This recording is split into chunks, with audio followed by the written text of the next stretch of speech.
waxaynu arkaynaa qof hadlay oo siyaasi ah waxaa laga yaabaa inuu ku hadlay ama ku dhawaaqay nidaam ama hadal aan waafaqsanayn wanaagga iyo xaqa oo wax badan oo dhibaato ah keenaya waxaad arkaysaa dadkii la isirka ahaa oo markiiba taageeraya oo u riyaaqaya oo u sacabtumaya oo raacaya xataa haddii uu u hogaamiyo talo ay ku le'anayaan oo ku baaba'ayaan oo dhiigooda uu ku daadanayo waxa aad arkaysaa iyaga oo daba safan oo u dhimanaya oo u doodaya oo u hadlaya oo aan ka hadhaynin marka waxaa la odhan karaa waa waxyaabaha la odhan karo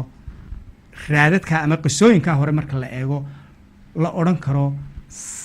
waa astaamo muujinaya ama waxyaabo muujinaya in ay mashaakilaad intaa la egi ay jiraan oo dadku weli ay yihiin ama ay adduunka markaa dee adduunka kaleba iska egto soomaalida dhexdeeda ay ka jiraan in dulmiga si fudud dadku u raacayaan oo ay u taageerayaan iyagoo qiimaynaya qofka yidhi ee aan qiimaynaynin waxa uu yidhi sababta dadka hodaysaana waa taa mar hadduu hebel yidhi waa xaq in badan baad arkaysaa dad maxaan idhaahdaaye tusaale ahaan qofka madax noqda dadka taageera ee inta badan qofkaa difaaca khalad iyo saxba waa dadka qofkaa madaxda ah la haybta ah ama la isirka ah ee la abtirsiinteed halka uu kasoo jeeda way yar tahay inta badan inaad aragto qofkaa qof la isira oo ka soo horjeeda oo hadduu khaldan yahay khaladkiisa ka joojinayo o ka qabanaya laakiin khalad iyo saxba waxaad arkaysaa iyadoo sacabka loo tumayo o loo taageerayo dhinaca kale qofka maxaan idhaahdaaye ka soo horjeeda qofka madaxda oo kale ee isaguna mucaaradka sheegto kale waxaad arkaysaa dadka isagana taageersani inta badan iyaguna inay yihiin dadka la isirka ah oo iyaguna sacabka u tumaya marka waa mushkulad weyn oo jirto dadka haysataa oo soomaalida maanta xoog u haysataa in aan la eegin maxaan idhahdaa qofku waxa uu yidhi ee isaga la qiimeeyo dabeetana isaga la raaco iyadoon weliba shakhsiyadiisa iyo aragtidiisa iyo sheegaya la qiimeynaya keliya halkuu ka soo jeedaa waa iyo abtirsiimadiisu marka mar haddaa isku abtirsiimo noqotaan oo isku meel ka soo jeedaan xaq iyo xaq darraba wuxuu yidhi waa xaq mar haddii aydaan isku abtirsiimo ahayna oo uu hadlo oo wax sheegana xaq iyo xaq darro wuxuu yidhi waa xaq darro sidaasaa xukunku aada mooddaa inuu isaga badan yahay bulshada dhexdeeda maanta waxa aynu haddana u gudbaynaa laba qiso oo kale oo soomaalida dhexdeeda ka dhacay iyaguna muujinaya waataynu hore u sheegnay ee u nidhi qabyaaladdu waxa ay ku taagan tahay laba tiir oo midi yahay hiilka xaqdarrada ah midina yahay kibirka markaa labadan qiso waxa ay ku aroorayaan dhinaca kibirka qiso ayaa dhacday laba qabiil oo soomaaliya ayaa isdilay waa hore dabeete labadii qabiil markii uu dagaalkii dhammaaday way isu yimaadeen way shireen way wada hadleen waxay go-aansadeen inay heshiiyaan waxa ay tiriyeen dadkii ay kala dileen qolo ayaa laga tiro batay oo dadka laga laayay uu ka batay kuwa kale intii laga dilay dabeetana waxaa lagu heshiiyey in qoladaa dadka tirada badan inta haldheeriga ah ee ka dhimatay in loo celiyo oo magtooda la siiyo dabeetana nin ka mida reerkii inta yari ka dhimatay ee magta lagu yeeshay ayaa diiday inay magtii bixiyaan oo wuxuu yidhi geel sumadayada leh xero kale laguma xaraynayo ama xero kale kama soo ololayo ama nin kale ma yeelanayo ninkii wuxuu istaagay meel adag waa nin saameyn weyn markaa kule reerka oo geesiya oo xilliya waqtiyada dagaalka oo kale aanay ka maarmin oo aftahana oo suugaanyahana oo wuxuu ahaa aad iyo aad u culus oo dadka qabiilka kala jebin kara inkastoo suldaankii reerka iyo cuqaashii iyo wixii bay isku raacsan yihiin inay magtii bixiyaan haddana ninkaas baa ka hor yimi caqli baa la isticmaalay waxay damceen si ay magta u bixiyaan ninkan inay wuxuun iska farsameeyaan arrinkiisa hadal markii ay kala quusteen waxay sameeyeen ninkii waa la isbeen fariimay waxaa lagu yidhi saaxiib hebelow magaalada berbere la yidhaahdo ayaa dooni aad abbaano ahayd timi markaa doonidii way xidhan tahay dartaabaanan dee u xayiran tahay marka waa inaad dee tagto dabadeetoo xilligii hore baa abbaanadaas jireenoo doonyaha iyo waxyaabaha ka imanaya dhinacyada adduunka cid baa abbaano ahaan jirtay waayo dee dowlad may jirin dad wixii mas-uuliyaddooda qaada laakiin meesha waxbaa ka jiray dabeetana ninkii wuu tegey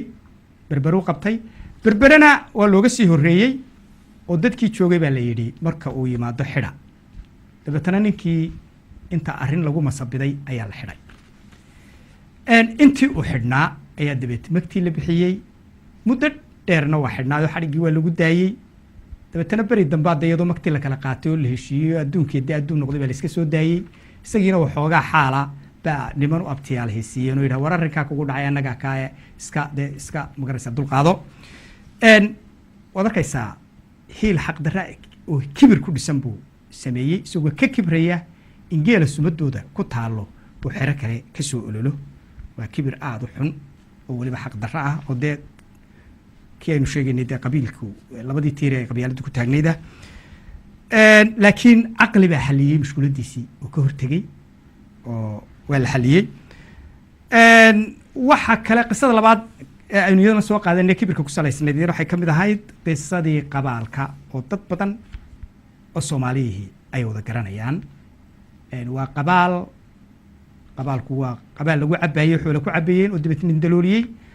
oo ninkii dalooliyey uu nin kale dilay dabeetana ninkii wax dilay magtiisii markii laysiri magtii ka bixiya hal qabatay uu aabbihii diiday inuu bixiyo dabeetana ay dhacday in labadii qabiil ay muddo badan dagaal dhex maro dad badani ku leedaan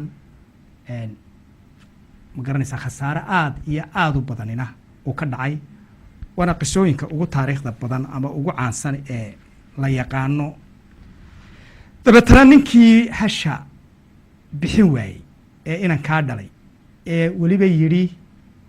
haddaan hasha bixiyo yaa sumadayda ka leefaya buu yidhi macnaha hasha aan bixiye ee hal sumadayda lihi xere kale ka soo ololi mayse ee yaa sumadda ka leefaya halkaas bay qisadu ka dhacday iyo balaayadu sidii waashina ku bixeen sidaa dagaalkii ku dhacay dabeetana aakhirkii waxay sababtay dagaalkii dhacay iyo mushkuladii dhacday iyo hooggii dhacay in isaga laftiisii ku naf waayo dabeetana isaga oo naftu ka sii baxayso oo sakaraada ayaa la soo dul taago markaasaa lagu yidhi hebelow bal waran wuxuu ka tegey hadal xigmada oo aad iyo aad u noqday mid loogu halqabsado waxa uu yidhi maalintii aan taagtahayey tala ma haynin maanta oo aan tala hayana taag ma hayo waa arrin aad iyo aad u noqotay in wax loogu qaato oo dad badan anfacday oo dhaxal u noqotay waayo wax kasta oo had iyo jeer bini-aadanku saddex wax bay mushkuladaha ka hor yimaado u adeegsadaan ama waa taariikh oo taariikh bay cuskadaanoo marka matalan arrin qabaalka oo kale kugu yimaado ee taariikhda qisadaa qabaalka oo kale aad hayso ee qabaal aad leedahay lagaa dalooliyo waxaad doonaysa war tii qabaalkee berigii horeeyay kugu dhicin oo kale arrinkii waxa laga yaabaa inaad tahdo war qabaalkani beri hore dad isku dilayay yaa waddadii oo kale marmayne qabaal kalaan iska samaysanaya ama waan iska furaysanaya